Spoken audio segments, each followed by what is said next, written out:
Hi everyone. Today we are going to talk about box and whisker plots. They're also called box plots. So both different names, but they are talking about the same thing. Now, the first thing you might be wondering is who cares about box and whisker plots? Okay. Well, if we talk about Stephen Curry real quick, a basketball player for the Golden State Warriors, one thing that we might want to look at is how many points he scored in his last 21 games. And this is actual data that I took at the time of this video. And, look at all these numbers. One time he scored 37 points in a game. Another time he scored 41 points in a game. And then we can go, and I've done this 21 times, looking at how many points Stephen Curry scored. And that's a lot of data. And so when you have a lot of data, box plots or box and whisker plots are a great way to summarize that data. Okay?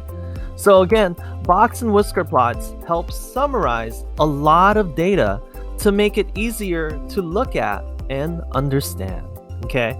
So here's a box and whisker plot that helps summarize Stephen Curry's points that he scored. Okay?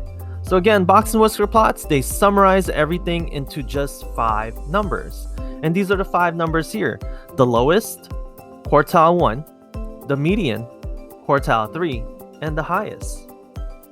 So box and whisker plots are a 5-number summary. Let's talk about more about what is a box and whisker plot. So again, this is what it looks like. Okay. And let's explore this question together. All right. So whiskers are a type of hair. Okay. So you notice that the whiskers of a cat are on the right and on the left. And it's the same thing for box and whisker plots. Okay.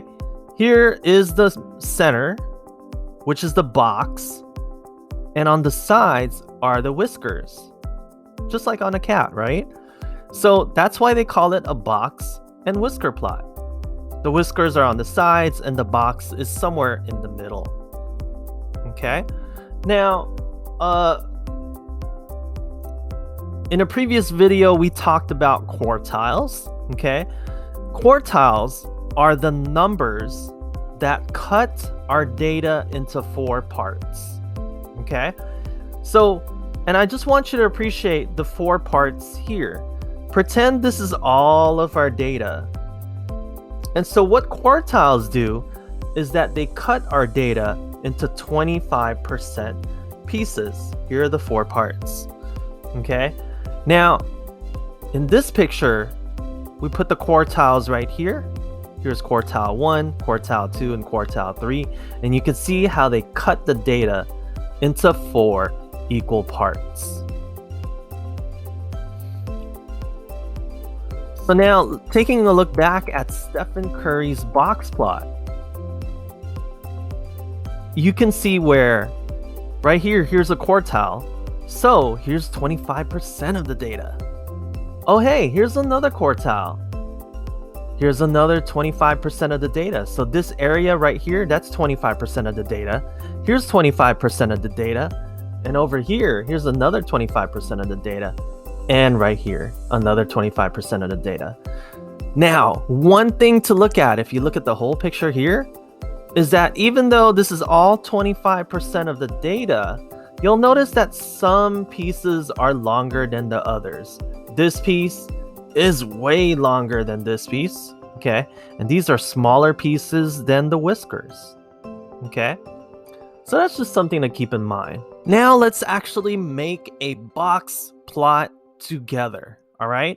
And so here we're gonna look at some bowling scores, and it says here, Elijah loves to go bowling. He recorded the scores of his last 10 games below. And let me zoom in on here.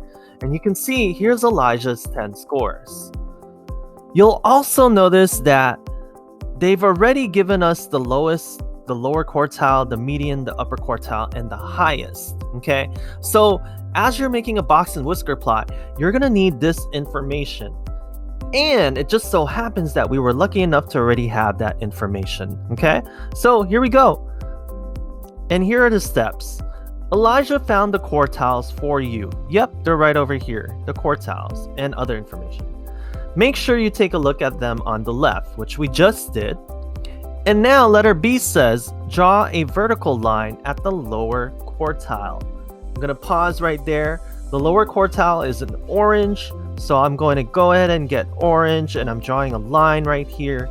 And so draw a vertical line at the lower quartile.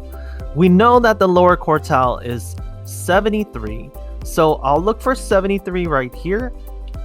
73 is right in the middle of 72 and 74, so there's my vertical line.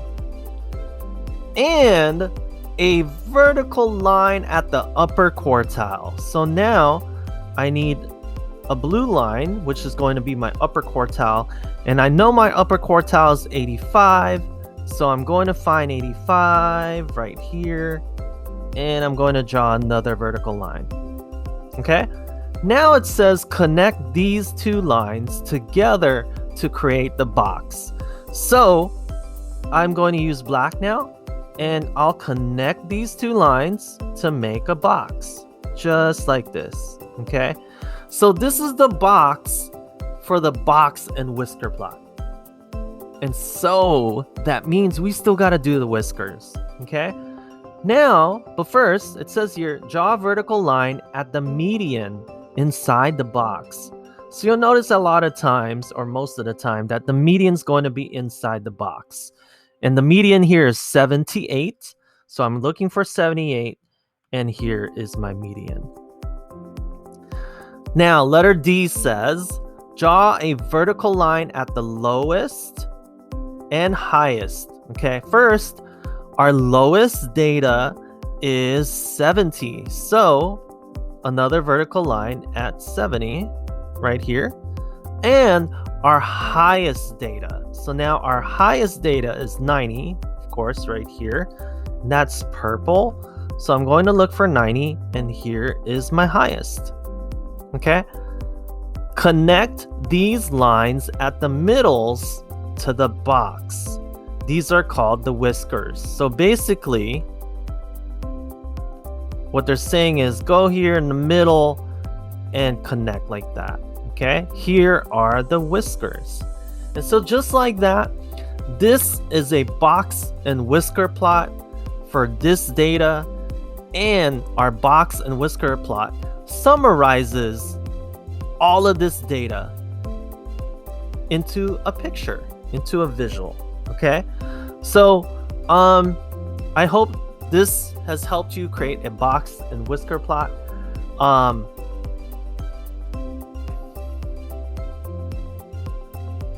Over here on page 8, it says here they have a box plot of the speed of cars, and yes, here's our box plot, excuse me, with car speeds.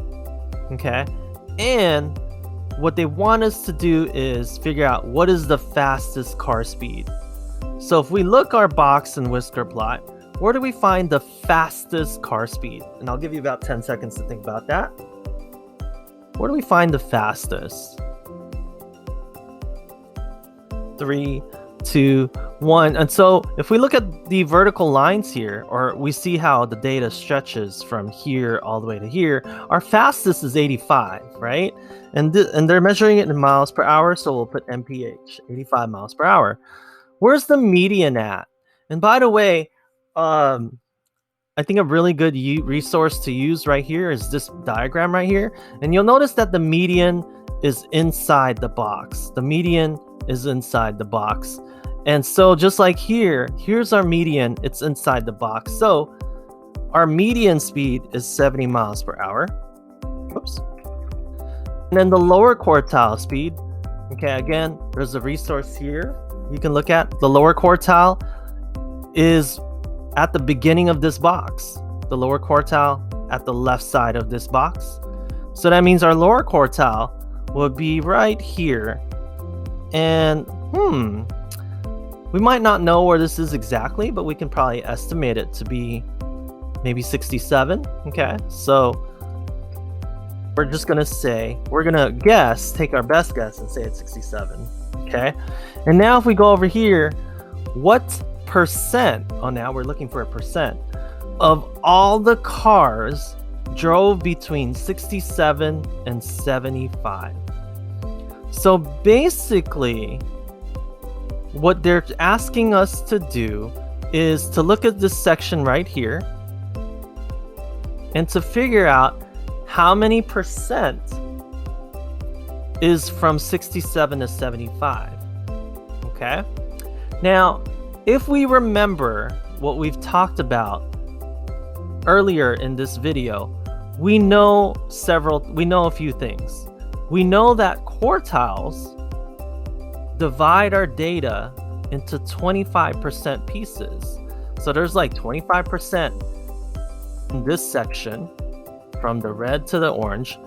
There's another 25% section just right here between the orange line and the green line, between our quartiles, and right here between these quartiles, between the green and blue quartile, is another 25%. And in this area right here is another 25%.